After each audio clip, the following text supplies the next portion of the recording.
Assalamualaikum warahmatullahi wabarakatuh. Sebelumnya, perkenalkan nama saya Reza Ramdan Malfazian, NIM 19660024. Di sini saya izin menjelaskan mengenai hadis mutawatir dan hadis ahad. Pembahasan pertama mengenai hadis mutawatir di sini terbagi menjadi 3 pembahasan, yaitu mengenai pengertian, ciri atau syarat, dan macam-macam hadis mutawatir. Yang pertama, pengertian hadis mutawatir. Mutawatir berasal dari bahasa Arab tawatara, yang berarti berturut-turut atau sesuatu yang datang secara beriringan tanpa disela antara satu dengan yang lainnya. Pengertian yang lain, yang pertama secara istilah, hadis mutawatir adalah hadis tentang sesuatu yang mahsus yang dapat ditangkap oleh panca indera, yang dapat disampaikan oleh sejumlah besar rawi yang menurut kebiasaan mustahil mereka berkumpul dan bersepakat untuk berdusta. Yang kedua, pengertian menurut Muhammad Alawi dalam kitab Al-Minhal Al-Latif fi Usulil Hadis Asyarif. Hadis mutawatir yaitu hadis yang diriwayatkan oleh banyak perawi pada setiap tingkat sanadnya, yang menurut akal dan kebiasaan mereka tidak dimungkinkan untuk berdusta, dan dalam periwayatannya mereka bersandarkan pada panca indera. Kemudian menurut Imam Taqiyuddin Abu Amr Utsman bin Abdirrahman Asy-Syahrazuri, hadis mutawatir yaitu hadis yang diriwayatkan oleh sejumlah perawi yang secara tradisi tidak mungkin mereka sepakat untuk berdusta dari jumlah perawi yang sepadan dari awal sanad sampai akhirnya, dengan syarat jumlah itu tidak kurang pada setiap tingkat sanadnya. Jadi hadis mutawatir adalah hadis yang diriwayatkan sejumlah rawi yang tidak mungkin bersepakat untuk berdusta, mulai dari awal sanad sampai akhir sanad, dan cara penyandarannya melalui panca indera. Jumlah minimal periwayatannya adalah 10 orang. Kemudian ciri atau syarat hadis mutawatir terbagi menjadi 4 poin. Ciri pertama yaitu harus diriwayatkan oleh banyak jalur perawi, yakni adanya konsistensi jumlah perawi pada setiap tabaqat. Jika salah satu dari tingkatan sanad tersebut ada yang tidak mencapai jumlah minimal yang telah disepakati, maka sanad tersebut tidak dikategorikan sebagai sanad yang mutawatir, tetapi disebut sebagai sanad yang ahad. Yang kedua yaitu tidak mungkin perawi yang banyak itu bersepakat untuk berdusta. Menurut pertimbangan rasio, mereka mustahil melakukan konspirasi kebohongan atau mengadakan suatu perkumpulan untuk berdusta, atau dipaksa oleh penguasa untuk berdusta karena rawi-rawi itu orang banyak yang berbeda-beda dari berbagai kalangan dan profesi. Yang ketiga yaitu rawi banyak yang meriwayatkan dari rawi yang banyak pula, mulai dari permulaan sampai pada akhir sanadnya. Syarat yang terakhir yaitu sandaran akhir atau hadis yang diriwayat dari rawi-rawi itu harus berdasarkan sesuatu yang indrawi, atau diterima mulai dari indera penglihatan, pendengaran, penciuman, peraba, dan perasa. Dan jika keempat syarat tersebut terpenuhi, maka sudah tentu akan diperoleh pengetahuan akan adanya kepastian kebenaran hadis tersebut. Mengenai jumlah banyaknya jalur perawi, para ulama berbeda pendapat. Ada yang berpendapat sekurang-kurangnya 4 sanad, bahkan ada yang mengatakan 20 sanad, bahkan ada yang mengatakan 40 sanad. Tetapi yang paling ideal sekurang-kurangnya hadis itu diriwayatkan oleh 10 sanad. Mengingat begitu sulitnya terpenuhi syarat kemutawatiran suatu hadis, maka tidak banyak periwayatan hadis mutawatir. Oleh karena itu, hukum hadis mutawatir adalah makbul atau dapat diterima dan diamalkan. Hadis mutawatir merupakan suatu ilmu daruri, yaitu ilmu yang tidak membutuhkan suatu observasi karena sudah jelas dan didukung oleh keyakinan yang kuat. Orang yang mengingkari hadis mutawatir dihukumi kafir. Pembahasan selanjutnya mengenai macam-macam hadis mutawatir. Yang pertama yaitu mutawatir lafzi, yaitu mutawatir dalam satu masalah yang diriwayatkan menggunakan lafaz satu atau lebih namun satu makna, atau menggunakan susunan kata yang berbeda tapi satu pengertian, yaitu tetap dalam satu konteks masalah itu, yakni hadis yang sama lafaz, hukum, dan maknanya. Salah satu contoh hadis lafzi yang sering dikutip yang mempunyai arti barang siapa yang berbuat dosa kepadaku dengan sengaja, maka hendaklah dia menepati tempat duduknya di neraka. Hadis riwayat Bukhari. Hadis tersebut diriwayatkan oleh segolongan banyak sahabat. Menurut sebagian ulama hadis, hadis tersebut diriwayatkan dari Nabi Muhammad SAW oleh 62 sahabat, dan di antara mereka terdapat 10 orang sahabat yang sudah diakui oleh Nabi Muhammad masuk surga. Hadis tersebut terdapat pada 10 kitab, yaitu Al-Bukhari, Muslim, At-Tirmidzi, Abu Dawud, Ibnu Majah, At-Tirmidzi, At-Tabrani, dan Al-Hakim. Menurut Ibnu Al-Salah, bahwa hadis mutawatir lafzi itu langka. Mutawatir lafzi menurut para ulama jumlahnya sangat sedikit.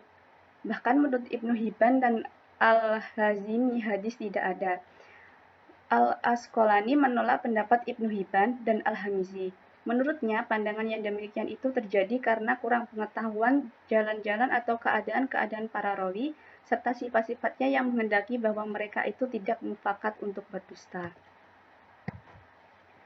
Yang kedua yaitu mutawatir maknawi, yaitu hadis yang mutawatir dalam kejadian yang berbeda-beda tetapi ada suatu kesamaan yang ditunjukkan oleh hadis itu, baik dari segi isi maupun makna yang tersirat, yakni hadis yang berlainan bunyi dan maknanya akan tetapi dapat diambil maknanya. Contohnya adalah hadis-hadis tentang mengangkat tangan ketika berdoa. Rasulullah SAW tidak mengangkat kedua tangan ketika dalam berdoanya selain dalam sholat istiqo atau sholat minta hujan, dan beliau mengangkat kedua tangannya sehingga tampak putih kedua ketiaknya. Hadis tentang hal ini dari Nabi kurang lebih dari 100 hadis, di mana masing-masing dalam hadis itu tersirat makna Rasulullah mengangkat kedua tangannya ketika berdoa. Imam Al-Suyuti mengatakan bahwa hadis-hadis ini telah dihimpunnya dalam satu juz namun dalam pembahasan yang berbeda-beda. Setiap masalah secara kuantitatif tidak mencapai tingkat mutawatir, namun dari makna yang tersirat dalam hadis-hadis tersebut, ditinjau dari sisi terhimpunnya hadis-hadis, hal itu dapat mencapai tingkat mutawatir maknawi. Contoh lain hadis mutawatir maknawi ialah seperti hadis yang menerangkan danau Nabi di akhirat. Hadis yang menerangkan hal ini diriwayatkan oleh lebih dari 50 sahabat, sebagaimana yang dikatakan oleh Al-Baihaqi dalam kitab Al-Ba'tsu wa Al-Nusyur.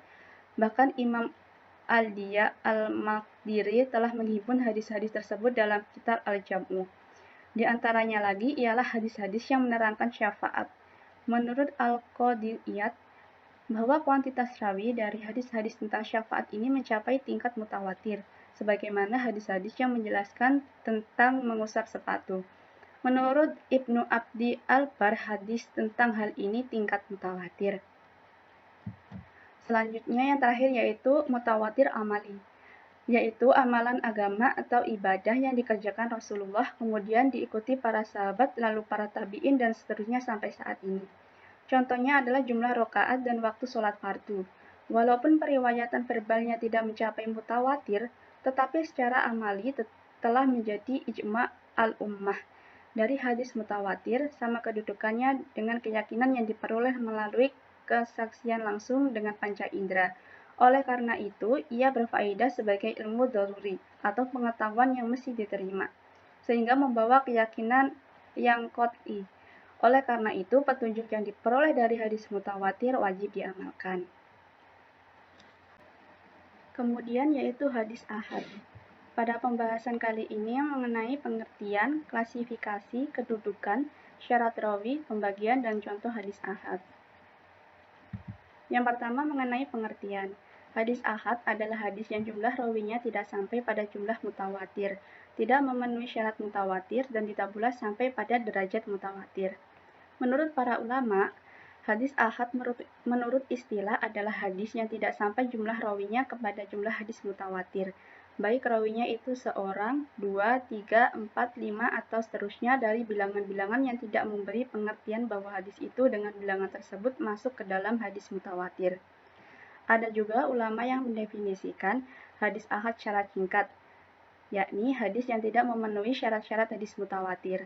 Hadis selain hadis mutawatir atau hadis yang sanadnya sah dan bersambung hingga sampai kepada sumbernya atau nabi, tetapi kandungannya memberikan pengertian zanid dan tidak sampai kepada qati dan yakin. Lanjut, yaitu klasifikasi hadis ahad. Yang pertama yaitu hadis masyhur. Yang dimaksud dengan hadis masyhur adalah hadis yang diriwayatkan oleh 3 orang atau lebih, serta belum mencapai derajat mutawatir. Hadis masyhur lebih umum daripada hadis mustafid, yakni jumlah rawi-rawi dalam setiap tabaqah tidak harus selalu sama banyaknya atau seimbang. Menurut ulama fikih, hadis masyhur itu adalah muradif dengan hadis mustafid, sedang ulama yang lain membedakannya, yakni suatu hadis dikatakan dengan mustafid bila jumlah rawinya 3 orang atau lebih sedikit, sejak dari tabaqah pertama sampai dengan tabaqah terakhir. Sedang hadis masyhur lebih umum daripada hadis mustafid, yakni jumlah rawi-rawi dalam setiap tabaqah tidak harus selalu sama banyaknya atau seimbang. Dalam hadis masyhur, bisa terjadi jumlah rawinya dalam tabaqah pertama, sahabat, tabaqah kedua, tabi'i, tabaqah ketiga, tabi'i tabi'in, dan tabaqah keempat, orang-orang setelah tabi'in, terdiri dari seorang saja, baru kemudian jumlah rawi-rawi dalam tabaqah kelima dan seterusnya banyak sekali. Kemudian, macam-macam hadis masyhur. Yang pertama yaitu masyhur di kalangan para muhaditsin dan lainnya, atau golongan ulama ahli ilmu dan orang umum. Yang kedua, masyhur di kalangan ahli-ahli ilmu tertentu. Misalnya hanya masyhur di kalangan ahli hadis saja, atau ahli fikih saja, atau ahli tasawuf saja, atau ahli nahwu saja, atau lain sebagainya. Yang ketiga yaitu masyhur di kalangan orang-orang umum saja. Istilah masyhur yang diterapkan pada suatu hadis kadang-kadang bukan untuk memberikan sifat-sifat hadis, yakni banyaknya rawi yang meriwayatkan suatu hadis, tetapi ditetapkan juga untuk memberikan sifat suatu hadis yang mempunyai ketenaran di kalangan para ahli ilmu tertentu atau di kalangan masyarakat ramai.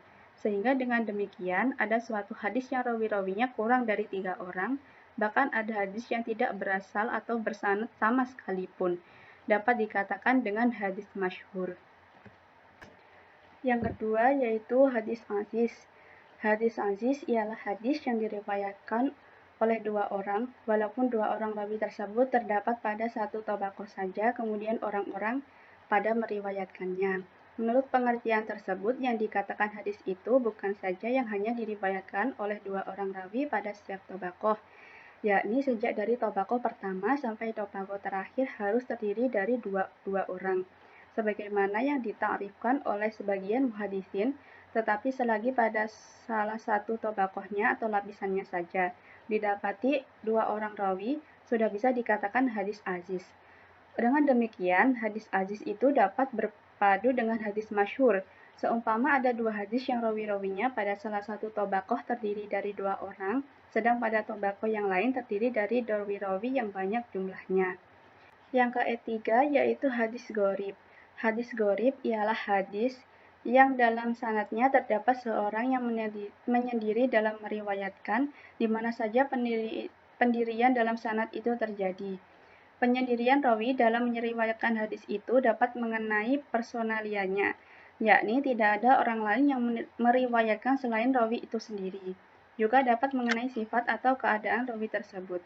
Artinya, sifat atau keadaan rawi tersebut berbeda dengan sifat dan keadaan rawi-rawi lain yang juga meriwayatkan hadis tersebut. Ditinjau dari segi bentuk penyendirian rawi, maka hadis gharib itu terbagi kepada 2 macam, yaitu gharib mutlak dan gharib nisbi. Gharib mutlak, apabila penyendirian rawi dalam meriwayatkan hadis itu mengenai personaliannya, maka hadis yang diriwayatkan disebut gharib mutlak. Sedangkan apabila penyendirian itu mengenai sifat-sifat atau keadaan tertentu seorang rawi, maka hadis yang diriwayatkannya disebut dengan hadis gharib nisbi. Selanjutnya yaitu kedudukan hadis ahad. Hadis ahad tidak pasti berasal dari Rasulullah SAW, tetapi diduga berasal dari beliau. Dengan ungkapan lain bahwa hadis ahad mungkin benar berasal dari beliau, maka kedudukan hadis ahad sebagai sumber atau sumber ajaran Islam berada di bawah kedudukan hadis mutawatir. Para imam berbeda pendapat kedudukan hadis ahad ini. Menurut Imam Hanafi atau Abu Hanifah, jika rawinya orang-orang yang adil, maka hanya dapat dijadikan hujjah pada bidang amaliyah, bukan pada bidang akidah dan ilmiah. Imam Malik berpendapat hadis ini dapat dipakai menetapkan hukum-hukum yang tidak dijumpai dalam Al-Quran dan harus didahulukan dari qiyas dzonni atau tidak pasti. Kemudian syarat rawi hadis ahad. Hadis ini dapat dijadikan hujjah jika rawinya memiliki 4 syarat. Yang pertama yaitu berakal, yang kedua dobit atau memiliki ingatan dan hafalan yang sempurna serta mampu menyampaikan hafalan itu kapan saja dikehendaki. Yang ketiga, mendengar langsung dari Muhammad SAW, dan yang terakhir, tidak menyalahi pendapat ulama hadis.